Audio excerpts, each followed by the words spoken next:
大家好，我是云飞。上次跟大家了解了一款非常不错的摄像桌普格瑞斯星空 Z5， 用了2个月，确实非常可以。马上就是新年了，哥们想要整个低调一点的办公摄像桌，要求就是安全可靠，不要有气味。问我谁靠谱一点？这让我想起了上次我们测试的星空 Z5， 普格瑞斯的桌子确实还挺符合要求的，稳定环保。 思来想去，选择了普格瑞斯 U8 这个型号来测一测。当然，摄像桌排插也是必选的。经过一番的等待，它上门安装了，整个过程半个小时搞定。那么，点亮收藏，我们一起来看看它的表现怎么样吧。我们这款是双电机的利咖色带升降排插的，桌面选择的是1.4米乘以0.7米。这里是考虑可能大部分人没有太大的空间来摆放它，所以这次我们特意挑了一个小一点的来给大家看看效果。整个桌面看上去很素啊，一眼就可以看出这是 家居工作风格，低调沉稳。当你一靠近，就可以感觉到这个桌面的工艺确实很好。这是静电喷涂的环氧树脂桌面，无异味无甲醛，闻起来确实啥味道都没有，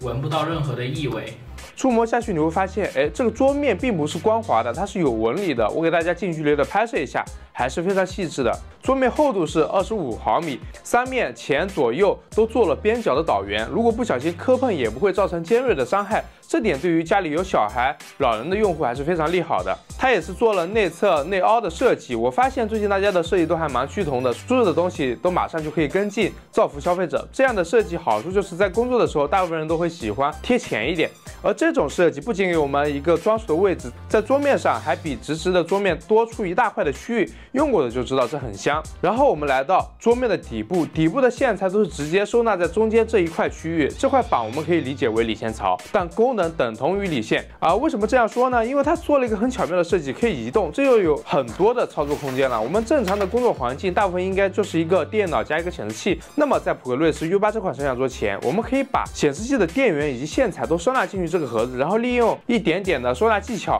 比如说把线材绑在显示器的支架后面，如此我们就可以尽量减少桌面上的线，就很美观，不是吗？不知道大家有没有注意到，刚才我显示器的电源插在哪了不？对了，就是我们提到的带升降排插的位置，强烈推荐大家都选择这个配置。有了它，不仅下面有排插，还可以做到几乎不外接其他的排插，升降就很方便了啊。还有一个点就是我们来到它的桌面上，看过上一期 Z5 的视频都很了解，我这就不卖关子了。手机放在这个红色的小电源的位置，手机直接无线充电，按下，直接启动排插。 4个无孔插座，一般情况下就不需要我们再额外的接排插了，一般也用不到这么多插座设备，不用了就隐藏，需要了就开启，稳妥。旁边的线口还有理线槽位，像我就直接卡住电脑的电源线和视频线，下次连接直接一插，不用的时候也不会到处晃。另外就是它的控制模块了 ，U8 是液晶的，点击激活亮度有3档的位置记忆，高度调节都还挺顺畅的，但这个亮屏时间我觉得有点过于短了，有时候我还想多看看这个调节的高度啥的，一会儿就灭了。不过这个功能 也有好处，因为需要先点亮嘛，所以意外的降低了误触的概率。普格瑞斯 U8 的表面我们都了解了，一起来看看它的核心。它是双电机2节桌腿，桌腿的材质是冷轧碳素钢，最低70厘米，最高120厘米，承重据说是可以到达150千克。你们知道的，我们待会儿测试。噪音我们也一起测试，基本的阻尼回退的功能也有。简单的说就是遇到阻力会及时停止，且往反方向回退一定的距离。我们就直接点上测试，一起来看看它的实际表现。 我们现在来测试一下它的承重能力，我是70千克啊，然后我们直接2档，然后大家可以注意一下它这个声音啊，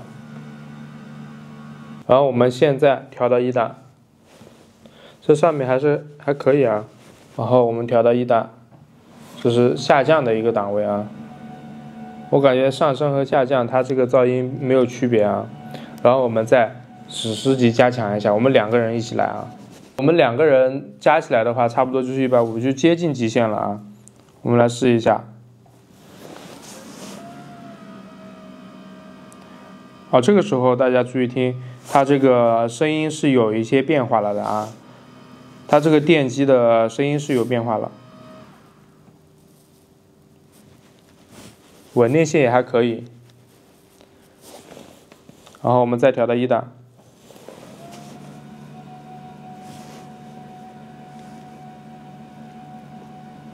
就是刚才我们不是2个人在这上面来来回回升降了蛮多次嘛，然后它就触发了这个电机的这个过热的保护，它会在这个面板这里出现一个 hot，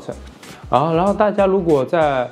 实际的使用中遇到了，不要慌，直接就是把电源给拔了，然后冷静个3-5分钟就可以了。这是属于电机的过热保护。好，那我们继续。稳定性大家大可放心，但需要注意一个点，升降桌这种升降设备自然是越低越稳定，越高重心越高了，这个稳定性就会下降。建议不要升得过于的高。我一般站姿是110厘米，坐姿是77厘米，我觉得还是蛮舒服的。我们现在来测试一下它的这个遇阻回退一个很大的应用场景就是，比如说我们在升降的时候，重量发生了改变，动一下，它这边是不是它就直接停止了，然后回退了一部分的距离。在遇到障碍物或者说重量发生变化的时候，它是会有这个功能的，就可以很好的保护我们下方的物体上面的这个东西，它都可以起到一个很好的保护作用。来，现在我轻微的动一下，然后再给大家实际测试一下，我人蹲在下面，然后它遇阻了。来，我们来看一下它是一个怎样的处理方式啊。好，比如说现在我们升到116，然后我们调到1档，然后我们来看一下它这个情况啊。哎呦，它这还是比较重的呀。在刚才的测试，我们是可以看到，在上面如果重量发生了变化，它是可以很快及时的检测到的。但是在下面的话，它可能本身因为它这个板材用的比较好嘛，所以它这个重量它检测的不是那么明显。所以你在下面的话，还是要非常注意不要有其他东西，因为它往下遇阻回退，它是需要有一定的阈值的，而且我感觉这个阈值是稍微大一点点的，这个大家需要千万注意。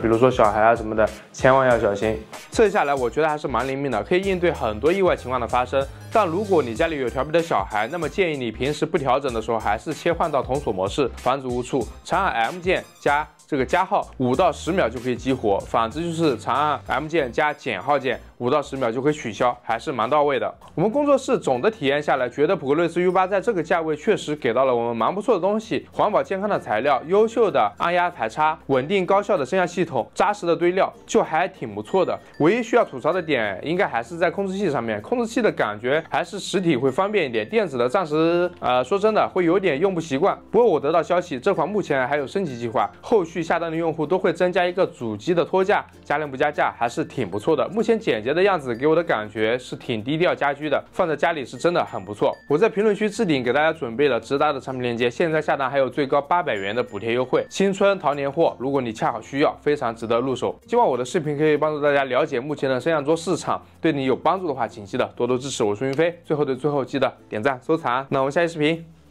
再见。